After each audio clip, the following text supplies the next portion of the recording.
Qual a principal função do Conselho Tutelar?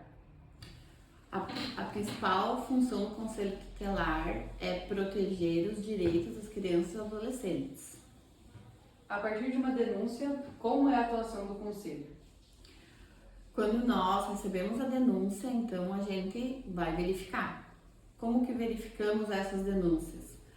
Primeiramente, a gente vê com a rede de proteção do município se essa família já é atendida em algum dos órgãos que compõem a nossa rede de proteção, se é um núcleo que já é conhecido pela rede de proteção, então a gente discute o caso com a rede.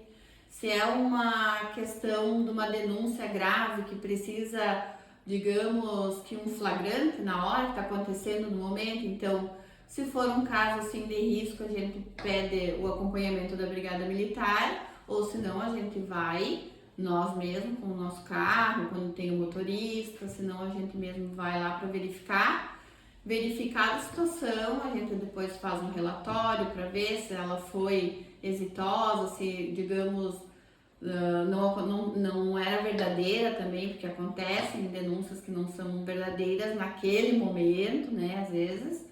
Então a gente leva tudo isso para a rede de proteção. É assim que a gente trabalha, né, para poder garantir que essa criança então não sofra nenhum tipo de violência. E também uma coisa bem importante que a gente também olha para a família, porque às vezes pode ser uma situação de uma desestrutura familiar, uma desestrutura econômica. Isso às vezes leva a acontecer situações de violência. Às vezes pode ser um fato isolado, digamos, a mãe não tá bem, tá com algum problema, né?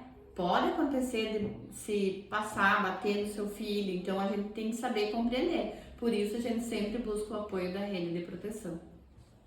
Quais as atitudes que o Conselho Tutelar pode tomar para prevenir casos de violência doméstica contra crianças?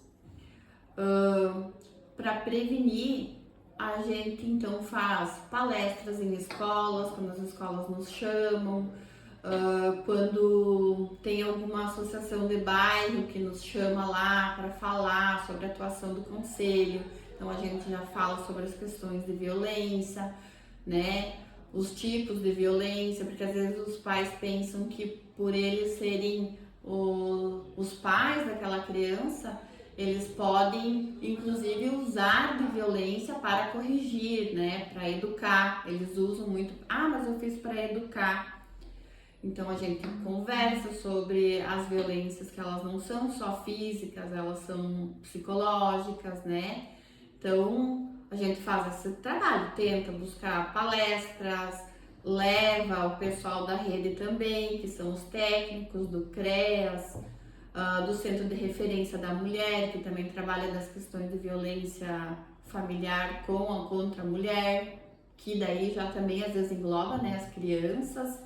Então a gente sempre busca esse apoio e pede o apoio da comunidade. Quando achar necessário, nos chame, a gente vai lá, vai conversar para poder diminuir, né, as questões de violência.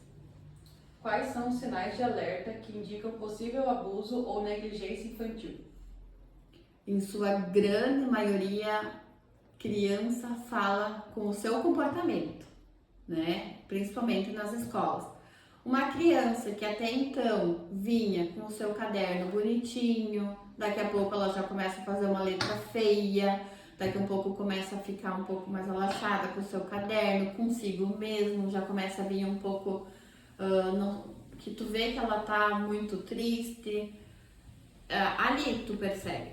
Eu já trabalhei em escola e eu sei que às vezes a criança fala muito mais num amarrar de calçado dela, que a gente se abaixa para amarrar um cadarço, do que em sala de aula. Então, a gente tem que cuidar. Se tu vê que aquele aluno, às vezes, ele não era assim, de repente ele começou a ficar agressivo. Com quem ele aprendeu essa agressividade? Daqui um pouco uma criança que ela era delicada, enfim, começa a ficar um pouco mais sexualizada. Os desenhos, né? Tudo isso, quem está estudando, fazendo curso normal, há de compreender e estudar um pouco mais para ver, às vezes, até dos sinais. Os sinais, ele é totalmente comportamental. A criança ela vai apresentar um comportamento diferente do que ela tinha, ela está vivendo alguma situação, às vezes uma tristeza, não precisa ser só uma violência, né? Uma tristeza por alguma coisa, às vezes um luto que não conseguiu viver bem, agora com essa questão da enchente, começa a ter também a questão da insegurança, de sair dele, não voltar e não ter mais sua casa. Então, o maior sinal é o comportamento da criança. Como o Conselho Tutelar trabalha em parcerias com outras instituições para proteger os direitos das crianças?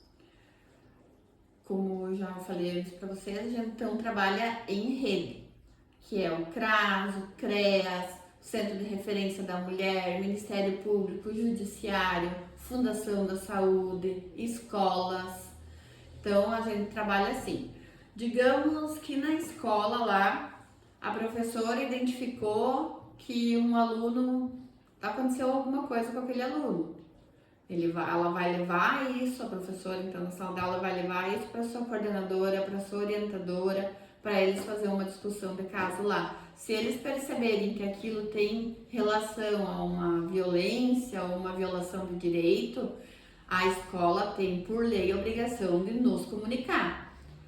Comunicando o Conselho Tutelar, a gente novamente busca então todo o apoio da rede para ver se aquele núcleo familiar já é acompanhado por toda a rede. O que se sabe desse núcleo familiar pelo CRAS, pelo CREAS, né, pelo Centro de Referência da Mulher, se às vezes já teve alguma passagem lá.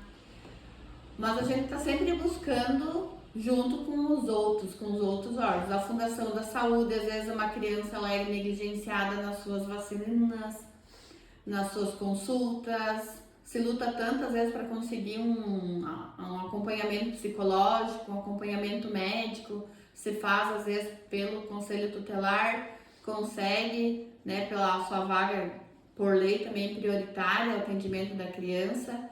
Daí quando vê a mãe negligencia, não leva. Então tudo isso a Fundação nos traz, o CREAS, o CRAS, é assim que a gente trabalha. A gente sempre vai estar conversando em rede.